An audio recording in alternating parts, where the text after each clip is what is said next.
Text this morning is the first part of the gospel reading, the little story, parable of sowing of the seed. Let's pray, gracious God. Our lives and our hearts are open to the influence, the breath of your Spirit. We want to listen to you. We ask you to speak to us, find ways to connect with us, reassure us of your presence, above all your love for us. Amen.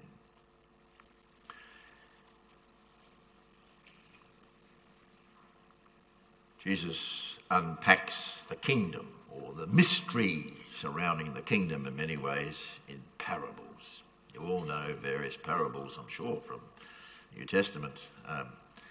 Parables, these intriguing little stories. It seems in some ways that we can't quite cope with direct words. We have to have parables. I'm not sure why, but and these parables have got sort of hidden truths that sometimes can be confronting, maybe even unsettling and certainly surprising. And but we do hear in that gospel as well that Jesus did take the disciples aside and explain to them. It's sort of a bit of a mystery here, the whole use of parables and the fact that people couldn't understand, but he takes his disciples aside quietly and does explain apparently to them what some of these parables mean. Not sure were there parables because of the mystery here that can be unpacked at different times, in different ages, by different people. I wonder whether these parables speak to us in a different way than they might have to a generation before. What is the truth that we are to hear from the parable as Jesus might unpack it for us? There's that simple story, that first one, the scattering of the seed. What more to it? I mean, seeds sown out there, farmer, quietly, nothing much happens, and the seed sprouts and grows. A lot of people are thinking about that at the moment in our farming areas and rejoicing in some rain to help that plant grow so that the seed will become a plant and the heads of grain and reaped and all. What's the mystery here? What's this about? Well, what do you hear when you hear the parable like that? What's it say to you? Any suggestions?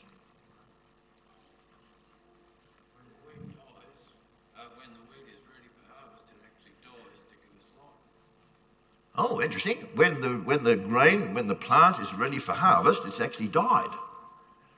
Wow, that's an interesting one. And then it's wrapped. What else might this parable say to us?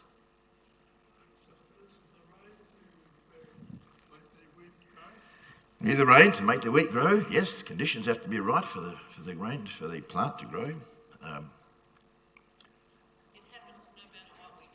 It happens no matter what we do. That's also interesting. In fact, there is a little statement in there where in the parable Jesus says, the earth produces of itself. And it's interesting that the Greek word there for of itself is automatic. The seed grows automatically. Of course, the farmers those days, and some of us that aren't scientifically inclined today, still don't understand exactly what's happening beneath the soil, but it was certainly a mystery for those people who, without their knowledge of seeds and all that sort of stuff as to what's going on beneath the soil, this thing that's lying underneath there and eventually shoots up, and what causes this to happen? But it happens automatically. They have a lovely story there where he says the farmer goes home, goes to bed, and gets up in the morning, just carries on as if nothing's happened, and nothing much is happening for a while, and eventually it does happen, and there's this mystery. But the earth produces of itself. The seed is sown, automatically it grows. What does that mean for us? What does that mean for us? The kingdom comes, some of us remember learning this is in our confirmation years, the kingdom comes even without our prayer. Luther was the guy who made that sort of statement. Maybe he was thinking of this particular parable. The kingdom. Well, the kingdom of, what is the kingdom? The kingdom is God's rule. The kingdom is Jesus ruling. The kingdom is living in this realm in which Jesus is Lord. First confession of the Christians in the history of the Christian movement. Jesus is Lord, which is what the Romans couldn't cope with at all. That's the confession of the Christian. And that means living in this kingdom in which he is Lord. Also in this other kingdom, the kingdom of the left, as we sometimes refer to it as. And this kingdom comes even without our praying. Comes kind of automatically. What does that mean? Does that mean there's nothing for us to do? What does this say about the mission of the church? The mission of the Christian movement? It seems in some ways, friends, that faith is more like falling in love than making a decision. Now, if you really ponder that, falling in love. Oh, can you remember? Some remember that. Falling in love. It just kind of happens. Something clicks. We kind of, even the very word that we use, falling in love, we don't fall deliberately. That's not something we want to do. Well, some of us can, but we don't want to. It just happens. And somehow, apparently, it's like that also with the kingdom coming, with Jesus becoming Lord in our lives. Seed is sown, though. Seed is sown, it germinates, and it's like falling in love. Something clicks. We can't sort of convince people to come into the faith. And this, well, I know it's around, it depends how you understand it, but the decision, we call it decision of theology, I decided for Jesus. Well, according to the New Testament, it's the other way around. Jesus says, I chose you, you didn't choose me. It's the miracle of grace. Amazing reality. The miracle of falling in love. The miracle of faith. First words in Mark's Gospel were from Jesus, this is. Jesus says, the time was fulfilled and the kingdom of God is at hand. The kingdom has arrived. Now, what do we see? We have Mark's Gospel. You can read it in a couple of hours. It's a little story of the coming of Jesus, the coming of the kingdom. It's arrived. Very simple sort of story. And somehow, rather, as a result of this story, this kingdom is, in fact, becoming a reality in people's lives.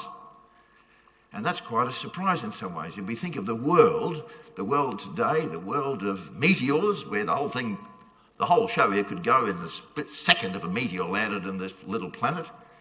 We think of the world of dictators and the sort of stuff we're reading in the papers today about dictators and a lauding dictator. There's scary stuff around the place at the moment about dictators and what that sort of means. But in a world of hatreds and prejudices, diseases, Ebola, and so on, Africa, hunger, poverty, all these sorts of things in the world that are being written about. We see it in our news, we have newspapers, we have millions of words written every day just about the stock exchange.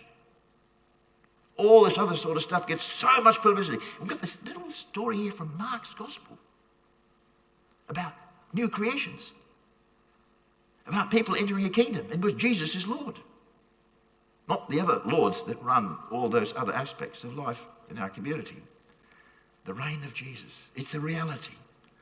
And we're in this reality by faith. God's gift to us. Incredible. In the midst of all this other stuff, it reminds me again of the clay jars we spoke about some time ago. This very ordinary, simple, unimpressive kind of message, if you like. And yet, there's a kingdom. And there's a whole realm. And for 2,000 years, we have experienced some of the impact of this Jesus ruling in the world. Some would question the impact today. And there are those, of course, who have been rejecting his rule. Rome rejected it from day one. And people are rejecting it all over the place today still. Many parts of the media completely wanting to reject the lordship of Jesus. And yet, here we are, gathered this morning, the miracle of faith, as his people.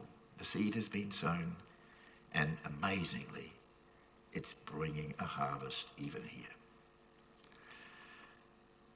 So quietly, in some ways you might say, so mysteriously, the kingdom comes among us.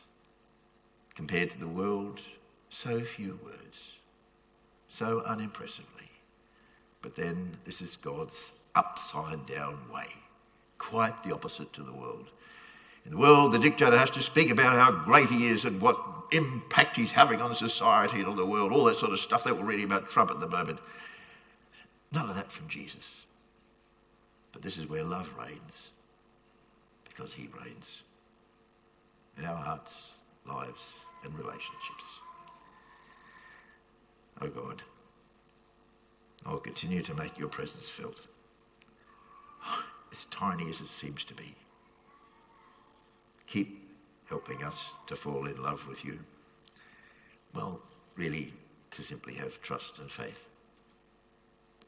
Thank you for your kingdom, here, even in our midst and in our lives. Amen.